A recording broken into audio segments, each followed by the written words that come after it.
Today on Dr. Phil, she brought home the bacon. You said to him, he's never really been a provider. That's a fact. He brought home another woman. He cheated on me behind my back. Are you in love with your husband? I think so. Were you in love with him before you knew somebody else was in love with him? No. Affair aftermath. My husband had another woman pregnant. But you are the one. She's one of the ones. Let's do it. Why don't we stop all the drama, stop all the fighting, and let's go get you better. Here we go. Have a good show, everybody. If I can help get this family back on track, are you willing to do that? Ready, free, take. This is going to be a changing day in your life. Go, Dr. Phil.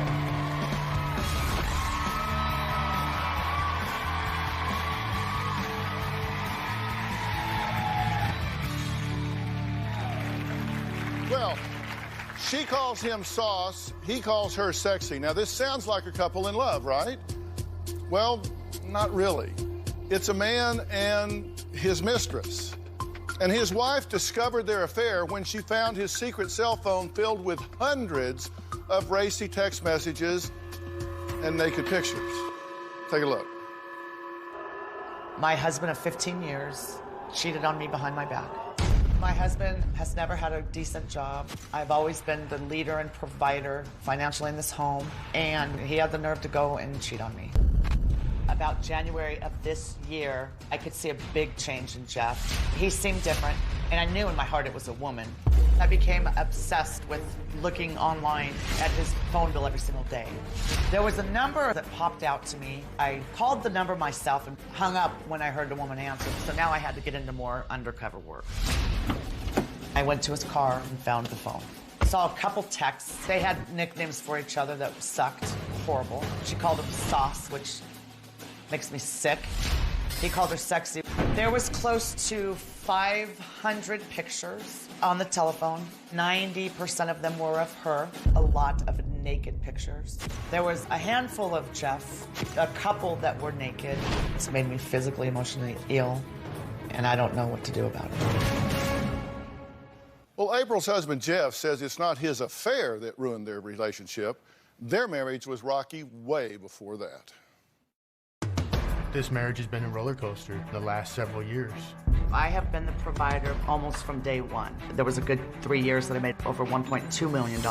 I have purchased a lot of expensive gifts, a $37,000 Harley, an $80,000 boat. I built a house on the Colorado River. April has resented me because she does make more money. He has just been spoiled for so long that he just expects it. April has just done a lot of belittling, and that's what's really affected me the most. The things that April says do hurt. I'm fat, I'm balding, and no one's gonna want me. I'm a loser. I opened that coffee shop. My motto was to make it like the old Cheers, and I knew everybody's name, and I would talk to everybody. I wanted pretty much nothing to do with the coffee shop. I hate coffee. I did meet this woman at the coffee shop, and we would talk. She said she was having problems in her marriage, and I would say, yeah, me too. I felt good. I would tell her April was very rude last night, and she was telling me how fat I am or how I'm getting bald, and she would turn it around and say, well, you're not. You're very attractive. You're a good-looking guy. You're smart. And I liked that feeling. I thought, wow, this is amazing. There is somebody interested in me. For several years now, I've been told that I am nothing and I have nothing. He started gaining some weight, which made me second-guess an affair. Eventually, we ended up sleeping with each other. She would go get the hotel and already have it lined up, and I would go and meet her there. There was several times that we would meet up and have sex. I had an affair with this woman because I felt like my marriage was in a spiral. I felt like we were heading for divorce. I did not feel that April loved me.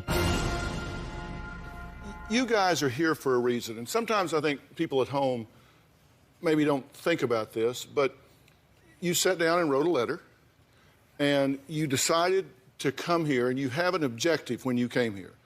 Is this a decision day? I believe so. So you're here to try to get some point of clarity and make a decision. 100%. And this is very raw because this has just come to light very recently. 4 weeks tomorrow. 4 weeks tomorrow. So you're up against this now, and you're saying, well, this is all spinning in front of me, and I don't know what to do about it. Yes. And what do you want? I want the same thing. You want to know what to do? I want to know what to do also. All right. And this is hard for you. It's still emotionally very raw. Yes. All right. Are you in love with your husband? I think so. You think so, but you don't know so. I love Jeff with all my heart. This was just devastating. Do you really love him with all your heart, or are you having a love reaction because somebody else is interested in him now? No. Were you this in love with him disgusting. before somebody else was interested in him? We've been real resentful the last few years. But I do love the guy. I think... Okay, now this is an important question. Were you in love with him before you knew somebody else was in love with him? No. Not in the last year or two. Pardon me? Not in the last year or two. Okay, because this is important. That doesn't mean that you don't want to save this marriage, but it is important because in the last year or two, you really weren't just all so in love with him. No, actually, closer to 3. We've lost home. Lots of things have happened. Yeah, and so he says that you have called him bald, stupid, fat, short, ugly, a loser, that you have hit and scratched him, that you have told him that he is not her man, that no one would ever want him, told him he doesn't make enough money, said he's never been successful. So very hostile, aggressive, emasculating, put-down sort of things to him. That's what he says you've done. Is that true? I've said things very much so in anger. He's also said very hurtful and horrible things, too. Well, I'll get to him in a minute. Yeah. I'm just trying to see where you were. So these are things that you agree and acknowledge that you've said to him. Yes. And done to him. Yes. Physical. I've been married. I've been with him for 20 years. If I've been physical, I should have attacked him when I found the phone, and I didn't do that. I've kind of reached out a couple times, but that's knowing that my husband's compulsive lying to me.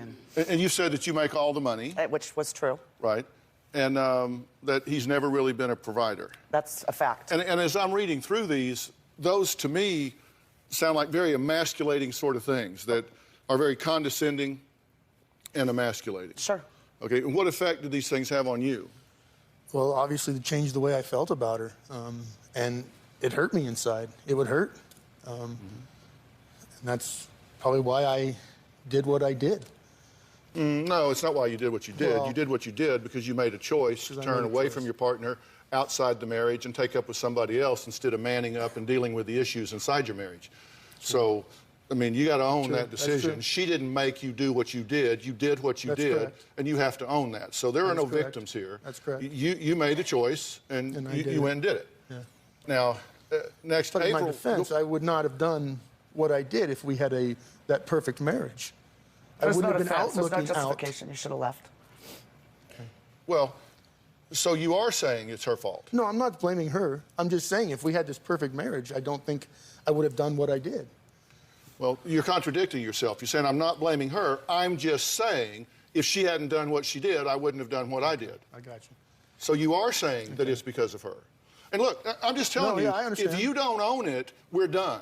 Because if you don't own it, you can't change what you don't acknowledge. We'll never heal this if you don't own your choices. And I don't know that we will anyway. But trust me, you had a lot of options given what she did.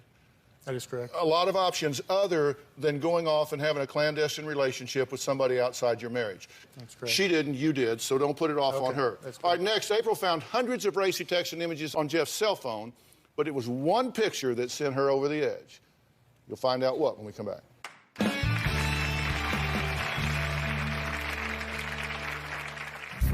I'm angry and hurt that he cheated on me, and I think how any woman could do that to another woman, and she's married too. I'm just blown away by it. She makes me sick. I want to wring her throat. The woman gave him a watch, which has been a struggle also. It's a trigger to me. I've told him, I don't want you ever to wear it. That's just a symbol of what you've done to this family. He must get rid of this watch.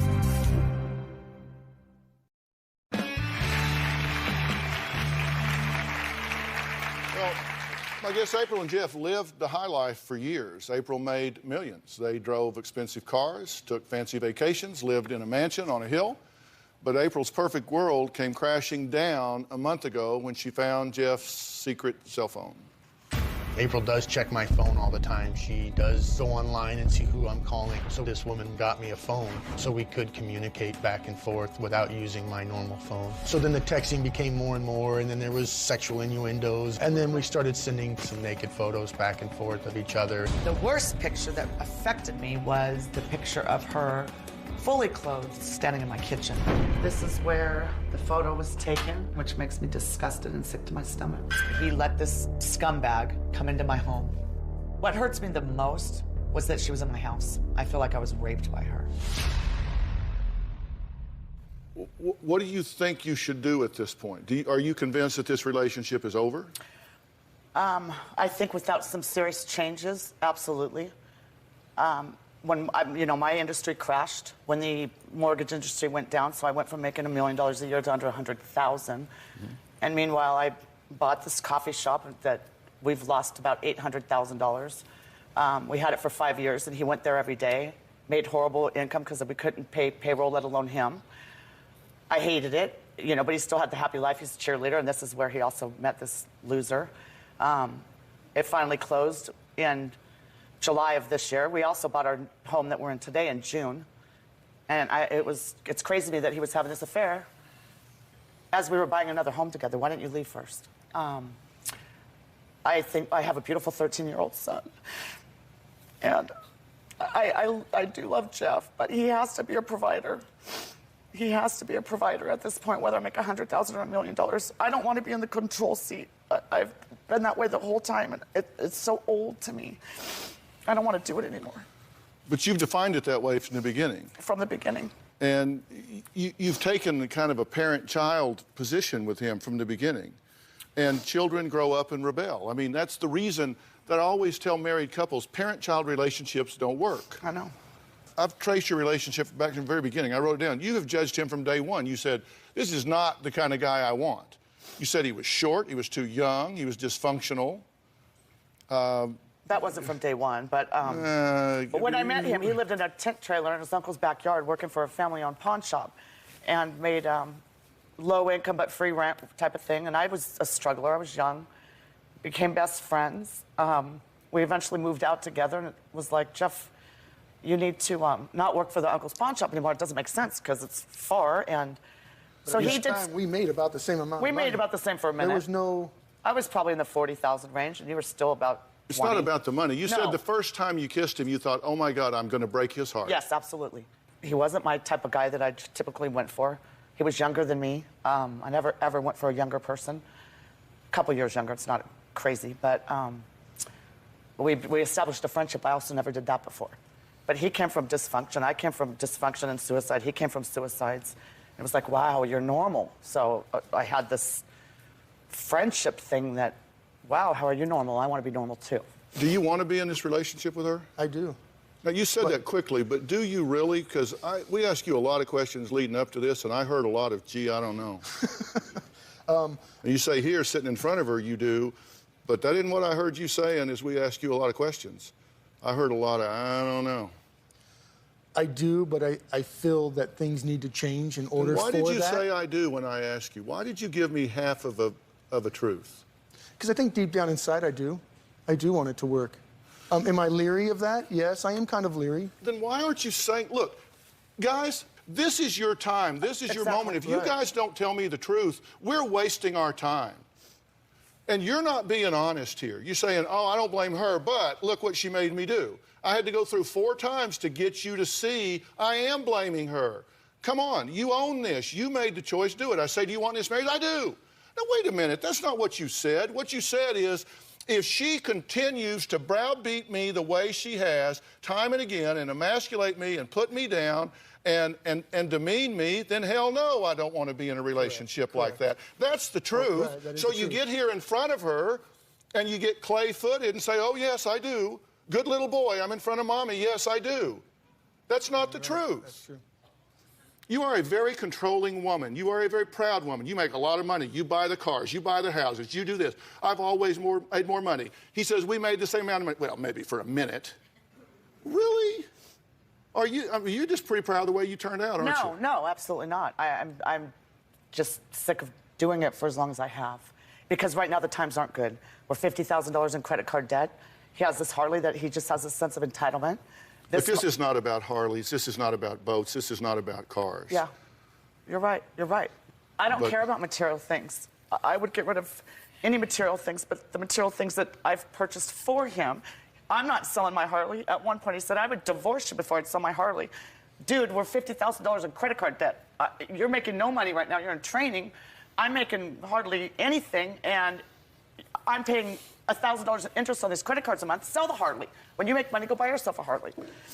We tell you, and that's where the providing part that I need him to step up and provide for my child, and not go sell more. April, that's what I've heard. Go sell more. Go sell your jewelry. Really? All right, y'all take a breath, and I'll take a break. Jeff had a mistress. He has a wife, and now there's another woman in the mix threatening to ruin his marriage. We'll meet her when we come back.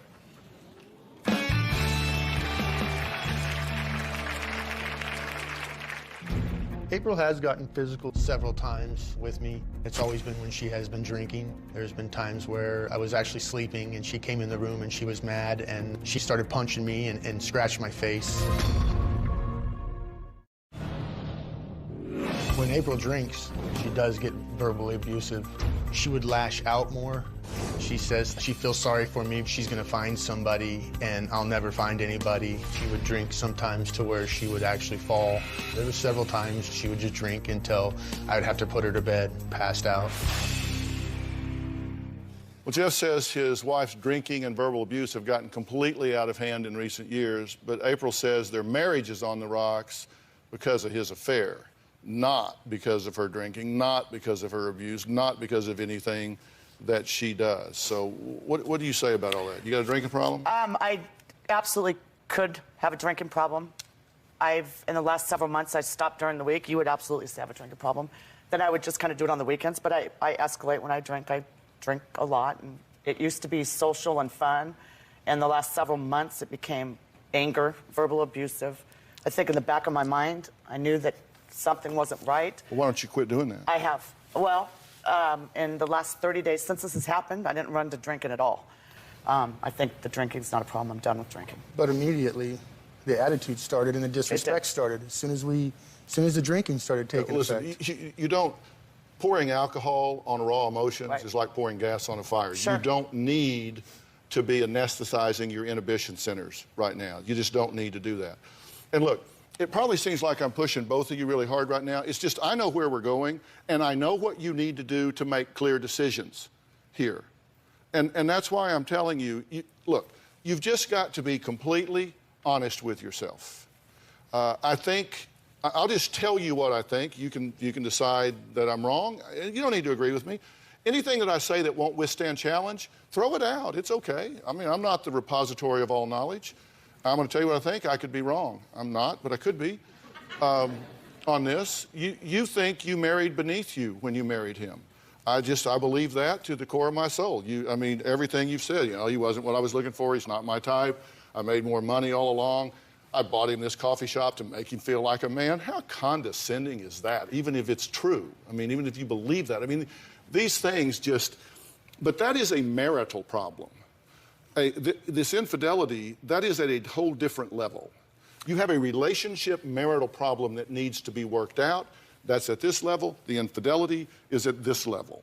I don't think I married beneath me. When the life is good and everything's handed to him, it's great for him, but then when things get rough and he doesn't step up, then it really frustrates me. Yeah. So I don't think I married beneath me, though. Yeah, I really don't think you're ready to get honest with yourself about this. You say he is bald, which is a little close to home for me, thank you. Bald, stupid, fat, short, ugly, loser. And you tell me that you don't condescend to your husband? Come on, seriously. Yeah, but it's been out of anger, and deep down I feel like I don't really mean that. You just say it because you want to make small talk? Well, when he pisses me off, or he's said nice things. Nobody would want you. You don't make enough money. You've never been successful. This is someone you respect. This is someone you admire. This is someone you look up to. No, this is someone that you aspire to be. That's wrong. And you tell me you don't think you married beneath you? Come on. You're I didn't never think that at the time, But Dr. you're Phil. never going to be able to heal this situation if you don't come down off your high horse and recognize that people are just people. You take yourself a little too seriously if you decide that you're here and he's like the hired help. That's never going to work. I agree. Any man with a spine I agree. is not going to respond well to that any more than a woman is going to take that kind of stuff. You know, you're be barefoot and pregnant. You take care of me. You wait on me hand and foot. No woman with a spine is going to put up with that crap from a man. It's not just because you're saying it to a man. No woman's going to take it from a man either. You need to get that. I get that. Whether he's having an affair or he just resents you, he's not going to take that. And if that's how you feel about him, you either need to change that or get out of this relationship. And I don't expect you to feel good about being treated that way. But do you get that doesn't justify the choice you made? It does. You went out and did what you did.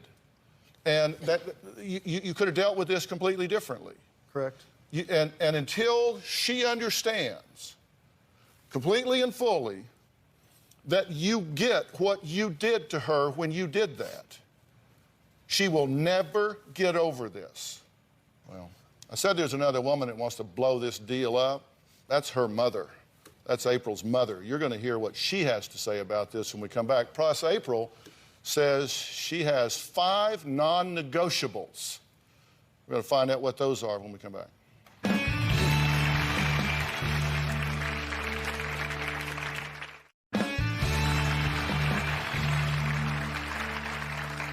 Well, April's mother, Karen, is also here. She says she doesn't want Jeff and April to work things out. In fact, she wants April to kick him to the curb so badly that she is the one that wrote into the show. She said, look, I want these guys to end this thing. Karen, what do you think needs to happen here? And have I said anything that changes your mind about this? For the last at least 5 years, I've watched a dysfunctional marriage, my daughter drinking too much, my son-in-law not doing anything that he should be doing to help pull the family together.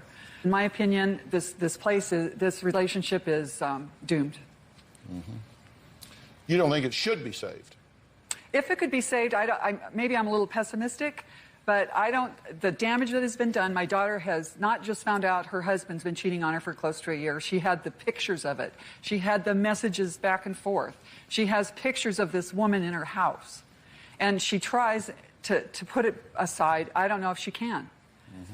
Mm-hmm. And Jeff, I don't think, people don't change that drastically. Jeff has never been motivated to take over the finances. I love him to death as my son-in-law, and this kills me to even have to say about him, but I don't think it's going to work. I don't think they're going to get the counseling and then Jeff's suddenly going to step up to the plate and be at least an equal to April. That's what she needs. She doesn't need him to take over. She needs him to be a partner. So what are your non-negotiables? I want, trust. I've told him if he lies to me, I don't care how little. And he knows nothing gets by me. It might take me a little while to figure it out, but I need honesty. Well, you made a list. You said he has to provide financially. He has to make you feel wanted. He has to be affectionate like he used to be. He has to communicate with you, and he can never, ever lie again. Yes. Those are the 5. Yes. Let's say he did all of that. Where would you be? I think that I would be totally in love with him again, because lately we've almost kind of like dating. He started becoming my best friend again. So you're saying that you could forgive? I think so, but it's going to take time. Mm-hmm. I want the help and the tools. And I need to know that, I'm your partner. You talk to me about everything. You don't go somewhere else. Create more drama. Are you kidding? So stupid. What do you think about those things? I feel that they're doable. I feel that, do I want to be financial? Do I want to take care of the family? I do inside. I do. Are these reasonable expectations? I think they're reasonable, definitely. Here's my bottom line on this, just so you know what I think, and then you can take that and do what you want to with it. I don't think every marriage can be saved. People ask me all the time, can a marriage survive infidelity? Yes, it can. It doesn't mean it should, but they can. But you have to own it. Correct. There's no theory under which it's okay. Doesn't matter if you found her in a convent. It doesn't matter if you just turned a corner and ran into her and gee golly darn, look what happened. Doesn't matter how, why, when, where, doesn't matter. What matters is what happened. And that has to stop, and you have to never see her again, and you have to be a completely transparent, open book.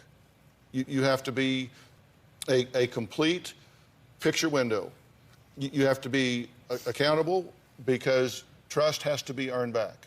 Now, once that's off the table, you have a relationship dynamic here that just isn't working. You have an attitude here, this is a parent-child relationship. That won't work. No. It just simply won't work. And aren't you tired of being the parent? Totally. Don't you want a partner instead Yes. of another kid? 100%. And aren't you tired of being treated like a second-class citizen? I mean, that just doesn't work. No. So you need a true partnership here. And to do that, you have to expect it, you have to provide it, you have to really engage each other in that level. And this stuff about being abusive with each other and condescending to each other, calling names, those are just not things that can go on. Require more of yourself. I agree. And you're going to need a guide through this, and I will help you with that. I will help you with skilled counseling to help you navigate this rocky terrain at this point. And I can tell you, you will know in a very short period of time whether or not you have the foundation upon which to build this marriage. And you need to make a plan that puts this family unit first. And if it means selling everything to get out of debt, then sell everything to get out of debt. There's nothing sacred here. You do what you have to make the family first, to provide security for your child and for your family unit. And to do that, you roll your sleeves up and you work together as partners, not antagonistically. You work together as partners. I agree. And that begins with forgiveness and commitment, and you work through it. And that's my advice to you. Give this 60 days. I promise you, you will know at the end of that time whether this is a go or whether it's not. Will you do that? Absolutely. Will you do that? Definitely. And I will get you the professional to do that with. That's why I'm here. And I'm happy to do that. Thank you. All right, just recently, my next guest got married and had a baby. Too bad his wife wasn't the one that had the baby. Hear all about that when we come back.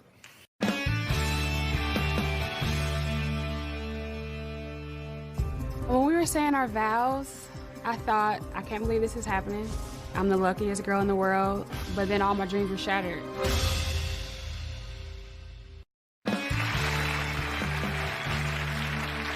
Well, my next couple are newlyweds. There's also a beautiful bouncing baby. Too bad it's not the bride's. Take a look.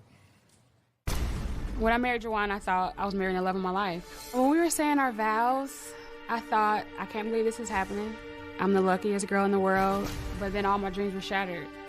My husband told me that he had sex with his ex-girlfriend, and I'm like, well, when? He's like, oh, somewhere at the end of May. Instantly, I felt nauseated and sick, and it was like my head was spinning. I was like, we were engaged in May. I think Juwan knew if he told me that he cheated on me with her before we got married. He knew I wouldn't have married him. I was tricked. I said, did you use protection? And, he said yes. And I said, are you just saying it or are you lying? He said, no, I'm lying. I didn't. I said, well, is she pregnant? He said, I don't know. So I looked through his phone and saw these conversations of his ex-girlfriend asking him, did you tell her you're gonna leave her? I don't need drama around the baby. And I was just like, what? I said to Juwan, somebody's lying. You need to tell me what's going on. And he looked to the floor and he said, yeah, she's pregnant. I was devastated. It was absolutely heart-wrenching to hear that my husband had another woman pregnant. It was mortifying. It was like I couldn't breathe. Dr. Phil, if you tell me to run like hell, I'm running like hell. Well, we'll see about that in a minute here. Do you think you should run? Some days, yeah. Why? Definitely. What tells you run? When Juwan continues to lie and hide things, that just makes me feel like he'll never be 100% truthful with me. If a guy wants to kind of be a player and mess around and stuff, which I think is fine, why get married? Well, I wanted to wait, but as time was going on, she was asking me or saying like, why don't you want to marry me? And it was like like she wasn't good enough for me to marry. And it was kind of like pressure, so to speak. I mean, the family was kind of, talking about marriage, and so she just pressured you into it.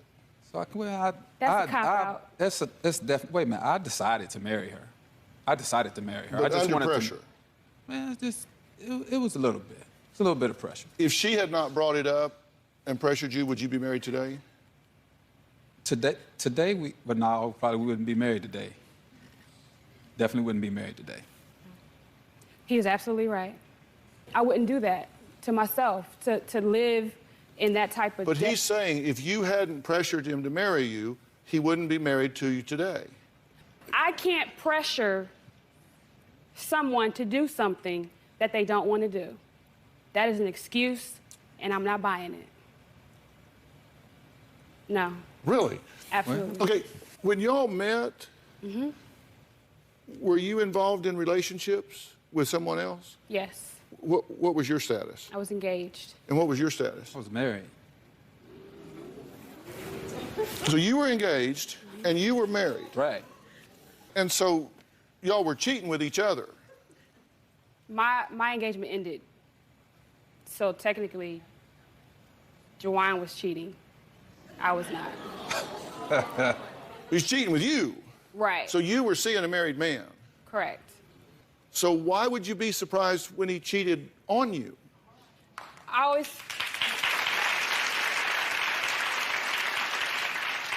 That's a fair question, right? It is. Because if they'll do it with you, they'll do it to you, right? Exactly. I mean, I always felt like I was enough for Juwan. I always felt like that I brought to the table everything that he needed and that he didn't need anyone else. Maybe it was naive of me, but well, it's a little that's what I egotistical, thought. isn't it, though? I mean, you find a cheater and you think, I'm the one. I'm the one that'll tame the guy. I mean, I know he runs with the girls, but I'm the one that he'll stop all that with me. Right. And that's exactly what I thought. Thought I was the one. Well, you are the one. She's the one. She's one of the ones. Okay, next. An affair and a baby seems like more than any newlywed woman could endure. Well, it's not. There's something else threatening to end this marriage. We're going to find out what it is when we come back.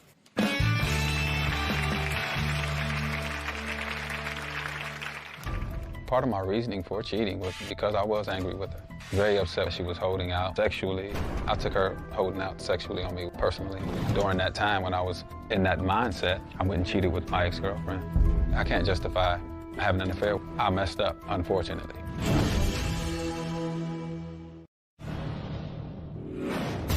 Things have definitely gotten physical between Juwan and I. We were talking, and Juwan felt like I said something that was disrespectful to him, and he smacked me across the room and I hit the wall. It was such a shock to me. Last time was Thanksgiving, and he felt like I said something disrespectful.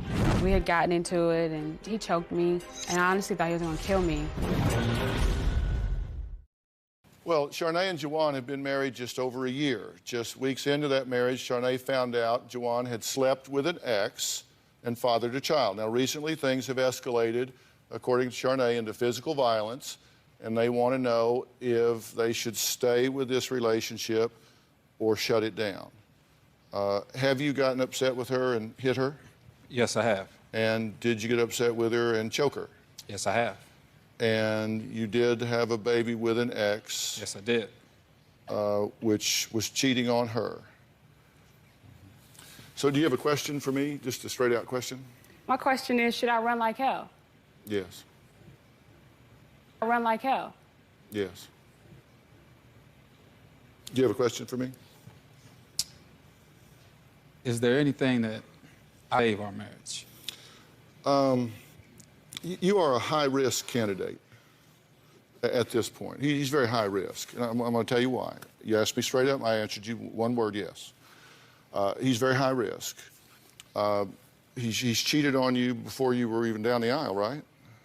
I see absolutely nothing that suggests any change in what he's likely to do. The best predictor of future behavior is past behavior.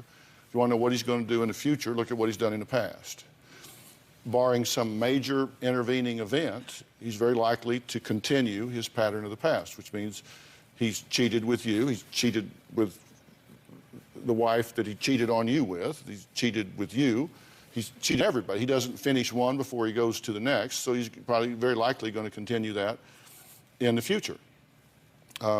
He's been violent with you. He's hit you and choked you to the point that you thought he was going to kill you. That's dangerous. So, yes, I think you're in a very high-risk relationship. If I also sense that the chance of you taking my advice and shutting this down when you leave here is probably zero. You're not going to do what I'm saying to do. That's not true. So this is it. This was it right here. This was it. Yeah. I'm physically, emotionally tired. I mean, I'm there. So this is it. In the alternative, I think he would have to be willing to submit himself to some serious professional help. I mean, what you're doing is a very immature level of relationship management. The mature thing to do is finish one relationship before you start another, and really finish it. Right. And put up some barriers and put up some boundaries, and then you've obviously got an issue with your temper. There is no time, no theory, no provocation that justifies a man putting his hands on a woman in anger. Never. That is just simply not okay. You don't hit her, you don't choke her, you don't push her. That is absolutely, unequivocally unacceptable under any theory. And if you can't control that, then you've got a problem that needs help. You don't do that. And you need to stop that or you'll wind up in jail. And so you need to learn better ways of handling your anger and communicating your things. So you would have a lot of work to do to not continue to be a high-risk candidate. So he would have to be willing to do that. And barring that, then you're simply in a very high-risk relationship. So you said, is there anything I can do? That is what you could do. Right. Fair enough? That's fair enough. Okay. Coming up, when to forgive and when to move on after an affair. My advice to all couples when we come back.